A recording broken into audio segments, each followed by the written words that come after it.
Good morning, my dear students. Welcome to this video of Business Studies, Grade 12, Chapter 1. And the topic for today is Nature of Management. In the previous class, I discussed the definition of management, the characteristics of management, and in this session, I'm going to take a very significant topic, very hot topic, which is asked by the CBSE in board examination, and it is also asked in interviews. If you go for jobs and you say that you have been a student of commerce, they ask this question that I'm going to discuss in this video, right? So today's topic is characteristics of management, whether management is science or art, right? Management is science or art.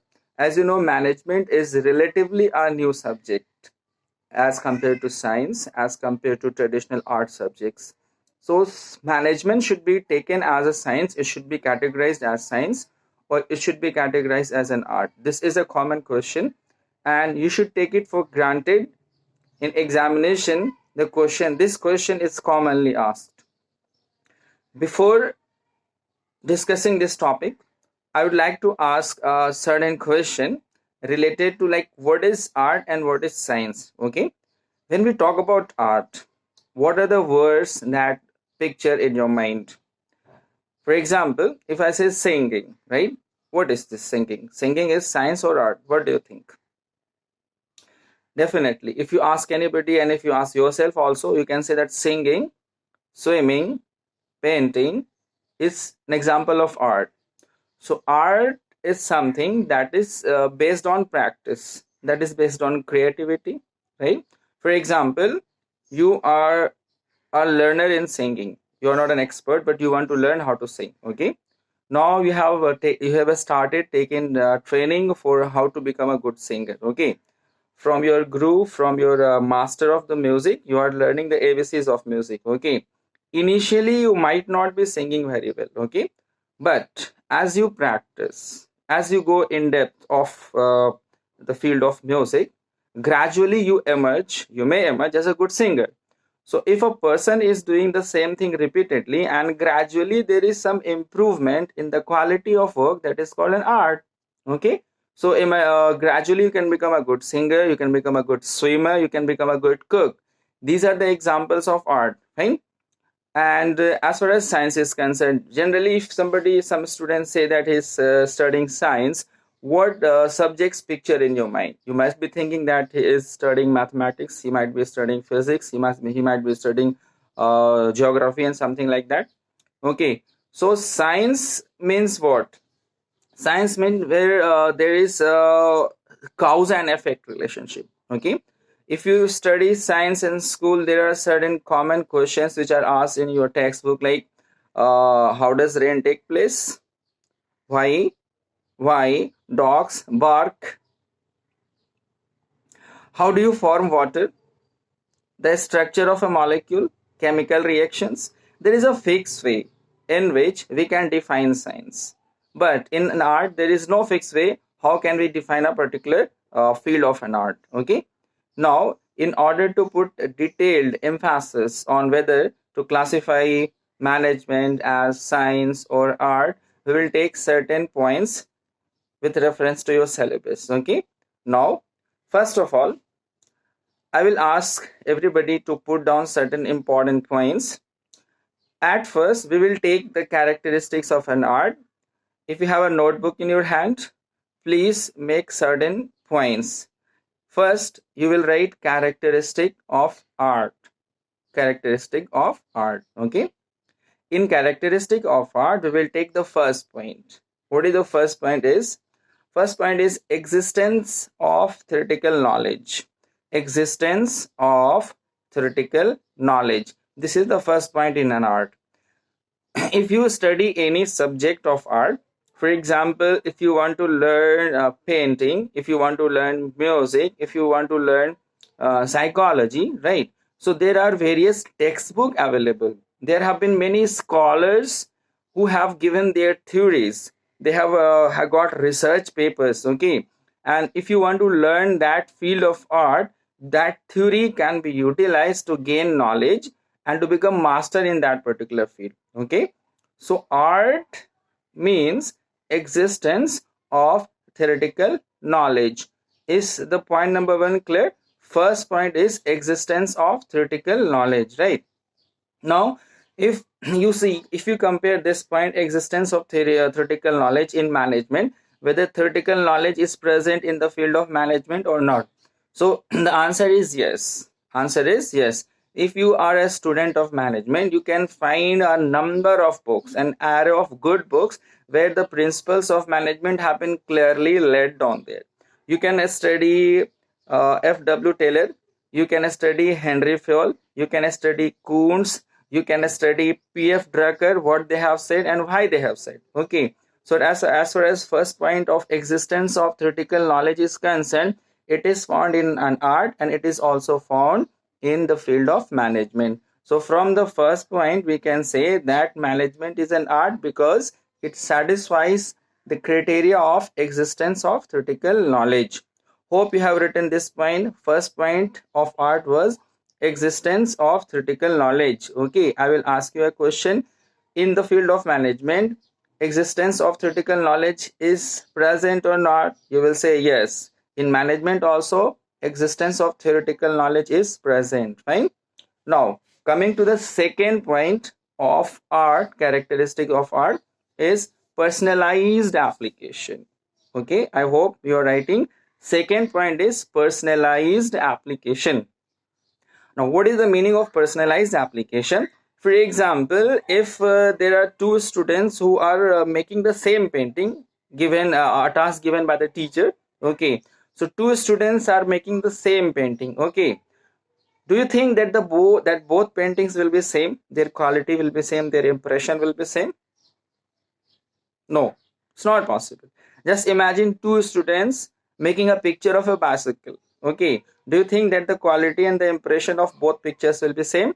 No, it will not be same because art depends on person to person. Same song sung by two singers will have different impressions, will have different qualities. Words are same, tone is same, everything is same, but since singing is an example of an art, so it depends on person to person. So if a person is practicing same thing and another person is doing the same thing, there will be a difference. Okay, understood? Personalized application. So does the concept of personalized application found in the field of management or not? Yes, it is found. I'll give an example. Like several years ago, Ratan Mistry was hired as a chairman of Tata Group.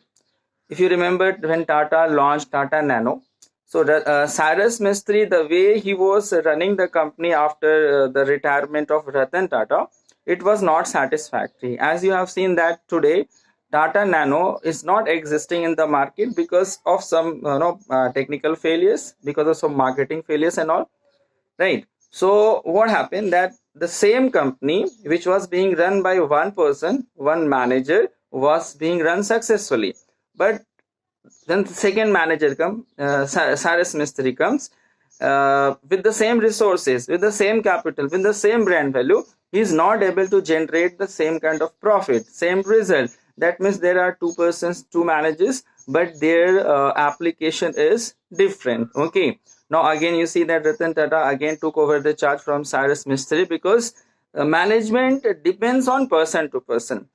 In the given resources, same resources, two managers are working and the output can be output can be different.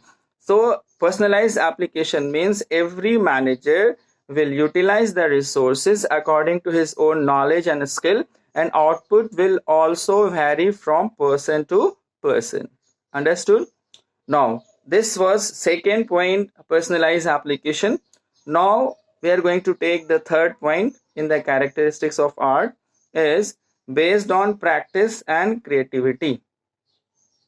Write down the third point, based on practice and creativity. Okay, so in the field of art we have practice and we have creativity. Okay, as I have earlier also have given the example, Handwriting, take one example of handwriting. When you start writing ABCD, the student of grade nursery or pre-primary, where the teacher is training the students how to write ABCD. First time a student writes A, it doesn't look like an A. There's no perfection. The student is not able to write A, but he repeats the same thing, he practices the same thing, and after certain months, certain years maybe, the handwriting improves. Okay, so as we practice something, we develop new ways of doing the same thing. Okay, similarly, if you start doing cooking, in the beginning you might have a lot of difficulties, no? You might have a lot of difficulties, but as you practice, you develop new ways of doing the same thing, and now you are doing the same thing with great efficiency, with perfection and accuracy, right? So in the field of art, practice and creativity is an important factor. Now we will check in the field of management, whether in the field of management practice and creativity is found or not. Okay, I'll give you one example. Suppose you have completed your master degree and then you have got a job of a manager in a bank. Okay. In the initial period, the company will give you training how to execute your work. Okay. But you might not be perfect. You might not have any experience of doing the same thing, because what you know is only theoretical. What you studied in your college and school is only theoretical, right? But here you have to perform practically, right?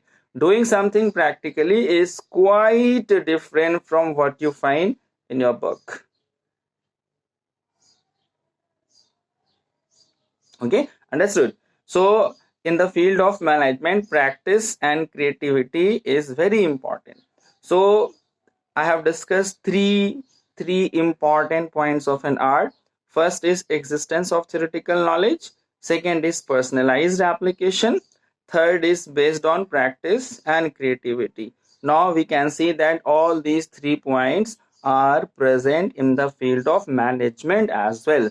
So we can say that management is pure art. Management is an art, and you need to master it as the time passes. Like in the previous class, I had given you the definition of management. Like, management is an art of getting things done by others. So management is basically an art. Management is basically an art, although there are scholars who argue, who do not come on a particular single platform. Some of them say that this is art, this is science. Okay, but management is an art. It does not have any kind of doubts, right? But we cannot deny that management is not science. We cannot say that management cannot be a science. And from this point of view, I will discuss some important things related to science. As I discussed the characteristics of an art to prove whether management is art or not, I will also discuss the characteristic of science. Okay, in science, we'll take one example, one very simple example of chemistry. Chemistry is science. Okay, now what is the formula of water? What is the formula of water? It is H2O, right? So anybody in this world can say that if you combine 2 hydrogen and 1 oxygen, it will make water, right? So in the field of science, there is a systematic way of learning something. If you want to become a doctor, there is a way of becoming a doctor. If you want to become an engineer, there is a particular way of doing engineering and learning the basics of science. Okay, here the first point, I will request all of you to write characteristics of science. We are going to start after characteristic of art. We are going to start characteristic of science. Number one you will write is systematized body of knowledge. Systematized body of knowledge means what? That means to learn science, we have a systematic way of learning. Similarly, in the field of management, systematized body of knowledge is present or not? Yes, it is present. Any manager, whether in the field of marketing, finance, HR, operations, services, if they want to master the concept of management, there is a systematic way of learning things. Books are available, literature is available, practical case studies are available, and mentors are also available. You can get a proper training to master the skills of managers, right? Okay, so the students who are doing master degree like MBA, they do that practically, they learn it. The people who are doing PhD in the field of management, they also have a systematized body of knowledge. So from the first point of view, we can say that management satisfies the criteria of science. First criteria is systematized body of knowledge. Fine. Now we are going to take the second point. Second point is principles based on experiment. The principles of science are based on experiment, right? Any rule of science, any theory of science, anything of science, you can see that you will always ask for the proof. Who said this? Who defined this? Who invented this particular machine? Who has given this theory, right? So in science, whether it was Newton or any other scientist, they have given their principles based on experiment. They have done something practically. And you might have heard about the story how the theory of gravitation came into force, the story of Apple, so there was a practical experiment everywhere. You cannot say that a person has just dreamed something and it has become a rule. It doesn't happen in science. Similarly, in the field of management, whatever theory we study in grade 12, you will study the theory of Henry Fayol, theory of scientific management given by F.W. Taylor. You will see that all these people have done experiments in their life. They have done practical stuff, and based on these practical findings, they have given their principles which are being followed throughout the world. Okay, so the first point, systematized body of knowledge and principles based on experiment, is satisfied in the field of management itself. Okay, now after second, we will take the third point, is universal validity. Are you writing? Universal validity. In science, we find universal validity. What is the meaning of universal validity? Universal means global, everywhere. So the theory of science, the rules of science are applicable everywhere. What Newton has said is applicable in India. It is equally applicable in USA, Russia, Germany, Italy, in any country. We cannot say that this rule of science applies in this particular country only. No, it doesn't happen. Once a rule has been approved, it has been given approval, this is accepted and approved by everybody throughout the world. So in science, universal validity is present. Now we see that in management, universal validity is present or not, right? See, if you study the theories of management, you will find that there are certain theories, like there is one theory X, like there is one theory Y. Now there is one theory Z also, which is applied in Germany. In America, theory X is acceptable. In India, theory Y is acceptable. In Japan, theory Z is applicable. So as you study in coming chapters about the detailed principles of management, you will say that in the field of management, universal validity is not found. What seems to be suitable in a particular country, in a particular context, may not be suitable in other contexts. So in management, universal validity is not present as it is present in the field of science. Okay, so in the third point, management varies from science. Third point is not applicable in the field of management. So management is not universally valid. Okay, so we can say out of 3 points in science, management satisfies only 2 points. Third point, it does not satisfy. So we can say that management is not a pure science. Management is not a pure science. We can say it is an imperfect science. It is an impure science. And management, if you want to say in total, management is a combination of science and art. It is science as well as an art. Okay, management is science as well as an art, but it is a better statement to say that management is more art than science. Management is more art than science. Okay, so I will repeat what we have done in this video today. I have taken the topic characteristics of management, nature of management, sorry. And here I discussed whether management is art or science. I also discussed management, how management is an art. I discussed 3 important points of art: existence of theoretical knowledge, personalized application based on practice, and creativity. And then I compared these points with the characteristics of management, and I said that management is 100% art because it satisfies all the criteria of science. Okay, all the criteria of art. Then I compared the characteristics of management with that of science. I said that there are three important points in science. First is systematized body of knowledge. This is found in management. This criteria is satisfied. Second, I said principles based on experiment. That means this is also found in management. Management's principles are also based on experiment. And third was universal validity. This is not found in management. Which criteria is not found in management? Universal validity. So we come to a conclusion that management is not pure science. It is impure science. It is more art than science. Okay. So I hope you have understood the concept. And if you have any problem, you can tell me. You can share with me in coming classes. Okay. And I hope that this video had been useful to you. Take care. Goodbye.